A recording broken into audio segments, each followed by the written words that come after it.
Savez-vous qu'Au revoir podcast se décline aussi au format newsletter sur la plateforme Substack? Une newsletter bimensuelle dans laquelle vous pourrez lire des portraits, des rencontres inédites, des articles thématiques et plein d'autres choses encore. J'en profite aussi pour vous annoncer que les épisodes mis en ligne entre 2020 et 2024 ne seront bientôt accessibles qu'aux personnes qui auront souscrit un abonnement à cette newsletter. Pour 10 € par mois ou 65 € par an, il y a même une réduction de moins 50% pendant encore quelques semaines. Vous aurez ainsi accès à plus de 100 heures de contenu. Vous recevrez directement dans votre boîte mail les lettres d'infos d'Au revoir podcast et puis vous aurez accès à toutes les archives des newsletters précédentes. Alors si Au revoir podcast vous aide à vous sentir moins seul ou vous permet de mieux accompagner le deuil périnatal en tant que proche ou professionnel, n'hésitez pas à souscrire à cet abonnement. C'est super important parce que ça permet de soutenir mon travail. Au revoir podcast est en effet entièrement indépendant et c'est un projet que je porte seul depuis 5 ans. Et puis pas de panique, chaque newsletter est accompagné d'un aperçu gratuit et vous aurez bientôt accès à un tout nouveau site internet avec plein de ressources en libre accès. Et puis la saison 5, à laquelle l'épisode que vous écoutez appartient, reste elle aussi gratuite. Maintenant, je n'ai plus qu'à vous souhaiter une belle écoute et vous remercier par avance pour votre soutien. Au revoir est un podcast consacré au deuil périnatal. Le deuil périnatal, c'est le fait de perdre son bébé durant la grossesse, au moment de l'accouchement, ou quelque temps après sa naissance. Par conséquent, les épisodes de ce podcast abordent des questions sensibles et douloureuses. Avec mes invités, nous parlerons notamment d'arrêt naturel de grossesse, d'interruption médicale de grossesse, de mort in utero, ou encore du décès d'un enfant quelques minutes, heures, jours ou semaines après sa naissance. Assurez-vous de pouvoir écouter cet épisode dans de bonnes conditions. Et surtout, n'oubliez pas. N'oubliez pas. Et surtout, n'oubliez pas. Dans le mot deuil, il y a certes le D, De décès. mais il y a aussi le E d'espoir. D'espoir. D'espoir. Et le I. Qu'on retrouve dans le mot vie. Qu'on retrouve dans le mot vie. je vous souhaite une bonne écoute.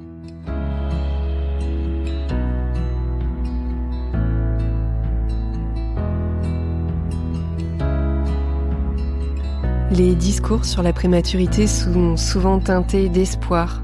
Les couloirs des services de néonat ornés des petits mots de parents reconnaissants, de photos de bébés et d'enfants qui ont bien grandi et grossi depuis leur naissance, sous haute surveillance. Mais il ne faut pas, surtout pas, oublier ces bébés dont les vies n'ont duré que quelques minutes, heures, jours, quelques semaines parfois. Être prématuré, ce n'est pas seulement être né trop tôt et être un petit peu plus petit, un petit peu plus léger que les autres bébés. Être prématuré, en fonction du terme auquel on vient au monde, c'est être exposé à des risques, à des dangers. C'est, pour les parents, encaisser le choc d'une naissance inattendue, encaisser le choc de savoir que son bébé est peut-être trop fragile pour vivre. Et puis parfois, après cette arrivée en trombe dans le monde ex-utéro, c'est la déflagration. C'est la mort qui croise la route de cette petite vie. Une petite vie parfois très très courte, parfois un petit peu plus longue, mais une petite vie intense. On a aperçu la couleur de ses yeux, on a observé ses doigts s'agripper, ses bras et ses jambes se mettre en mouvement. Une petite vie courte donc, mais intense comme la rencontre en peau à peau et sentir ses petits mouvements respiratoires, intense comme le son des bips, des alarmes, intense comme l'obscurité de la chambre car la lumière ne doit pas troubler la tranquillité du bébé, intense comme les inquiétudes parce que tout se joue minute par minute, heure par heure, jour après jour, intense comme cet amour colossal, intense comme les espoirs qui vacillent et s'effondrent. Alors il y a les au revoir. Parfois tout se joue en une fraction de seconde et parfois c'est plus long, ça s'étire sur quelques heures, quelques jours et on passe de la réanimation aux soins palliatifs. C'est le dernier pot à pot, les fils que l'on débranche pour qu'advienne un peu de calme et de repos au milieu de la cacophonie des bradycardies. C'est peut-être aussi le premier et le dernier body, le premier et le dernier bain, la première fois aussi qu'on aperçoit ce petit visage dans son entièreté, sans les tuyaux, sans les masques. Sans entrave. En ce mois de novembre marqué par la Journée mondiale de la prématurité, j'avais envie de remettre à l'honneur tous les bébés, tous les poids plumes, tous ces petits prémas qui peuplent les épisodes d'Au revoir podcast depuis 2020.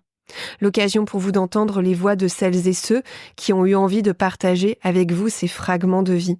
L'occasion pour vous de découvrir des petits bouts de ces histoires d'amour au chevet d'une couveuse.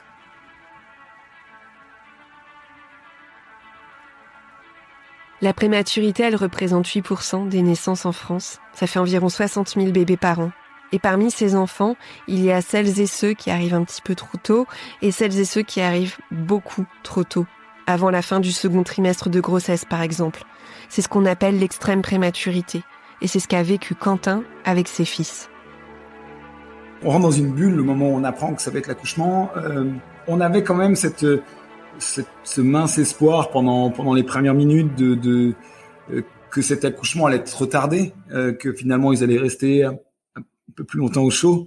Et ça a été très soudain. Vite, il faut aller au bloc.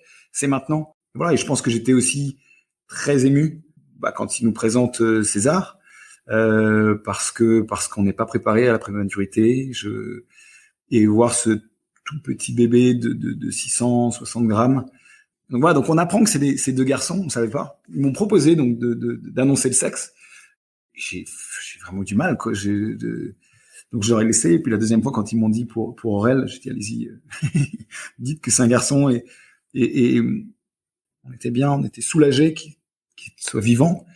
On était soulagés d'être à Trousseau, d'être avec des vrais pros, j'ai envie de dire, et on savait qu'ils allaient tout faire pour les aider à s'en sortir.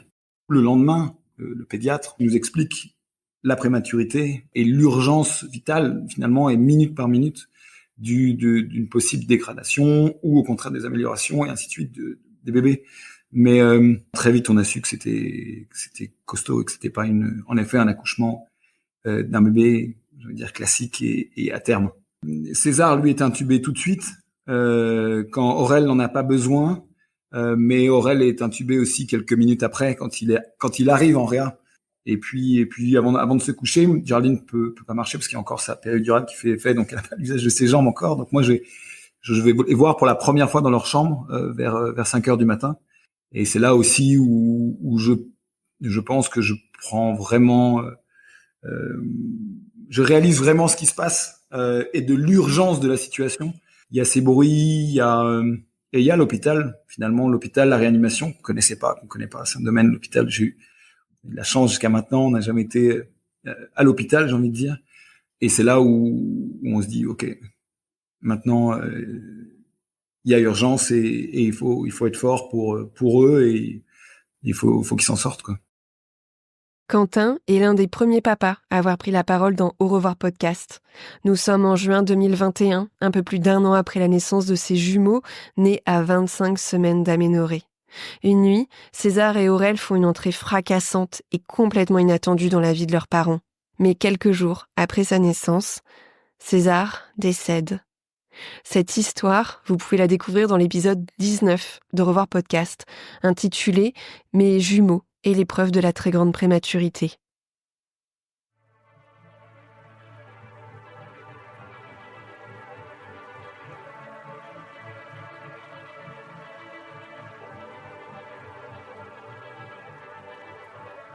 On m'a expliqué en fait le processus, c'est qu'avant 24 semaines d'aménorrhée, il n'y a pas de réanimation des bébés. Donc il faut attendre minimum 24 semaines ou que mes enfants fassent 500 grammes. Donc je suis restée alitée jusqu'à 24 semaines plus 4. De les voir branchés de partout, le premier sentiment que j'ai eu, c'est de la culpabilité. Parce que je me suis dit, mes enfants endurent tout ça par ma faute. Et pour une maman, c'est horrible de voir ses enfants branchés de partout et essayer de se battre pour vivre alors que moi je m'en sors, on va dire indemne. Donc au début ils étaient dans 2 chambres séparées, mais on nous les a rapidement mis dans les 2 mêmes chambres. Quand j'ai été voir mes enfants, oui effectivement les infirmières m'ont expliqué, bon Cédric était déjà un peu plus au courant que moi, mais les infirmières m'ont expliqué les changements de couches, m'ont expliqué les soins qui étaient faits à heures régulières on m'avait expliqué un peu les seringues, etc. Et c'est vrai que malgré leur explication, le moindre bip qui paraît pas normal, le moindre indicateur qui clignote en rouge, on est tétanisé, et le bruit des machines, même quand on rentre à la maison après, il est toujours là en fait. Donc moi, ma priorité le matin, c'était vraiment presque, j'aurais voulu passer 24 heures sur 24 avec eux. Et avec le recul, je me dis que j'aurais même pas dû remonter, en fait. C'était du temps perdu que j'ai pas passé avec eux. Et ce qui est bien pensé aussi, c'est que le personnel soignant de l'URIP nous appelle papa et maman. Donc du coup, ça nous met dans le bain tout de suite, et ça nous aide en fait à trouver notre place, même si encore aujourd'hui, j'ai l'impression de me battre au quotidien pour essayer de me sentir maman et d'être reconnue comme une maman même aux yeux des autres.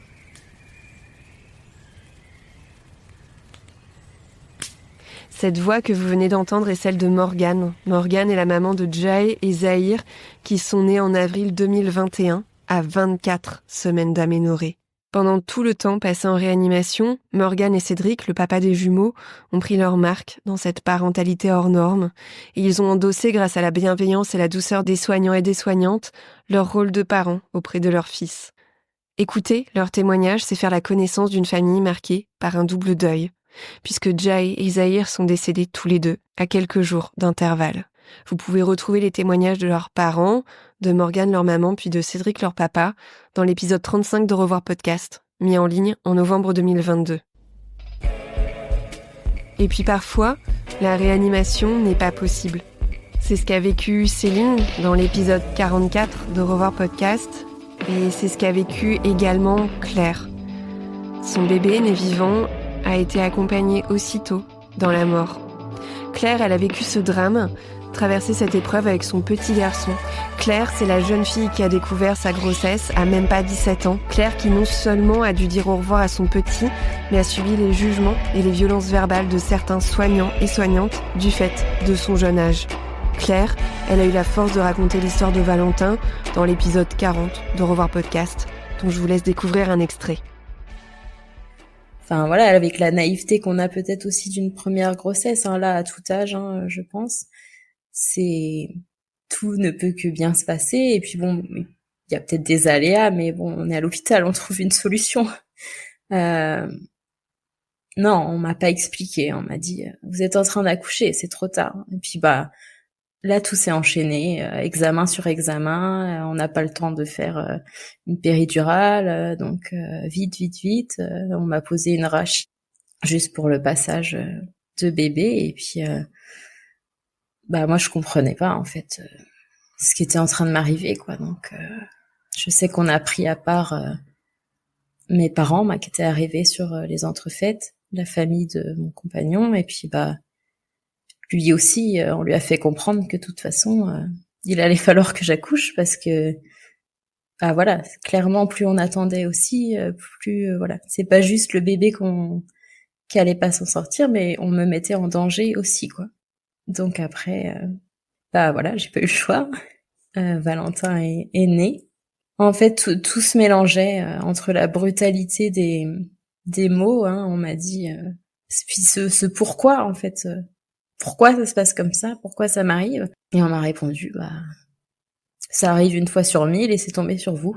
Donc j'étais partagée entre ce choc là et mon petit bébé que j'avais dans les bras. Donc mais on m'a dit votre bébé va vivre à peu près 15 minutes, et après voilà, de toute façon nous on pourra rien faire, on va pas essayer de l'accompagner, donc au bout de 15 minutes il va mourir, quoi. Et en fait il a vécu presque entre 1h30 et 2 heures. Là, le temps a été suspendu. C'était un peu, je sais pas comment dire, c'était à la fois long et trop court.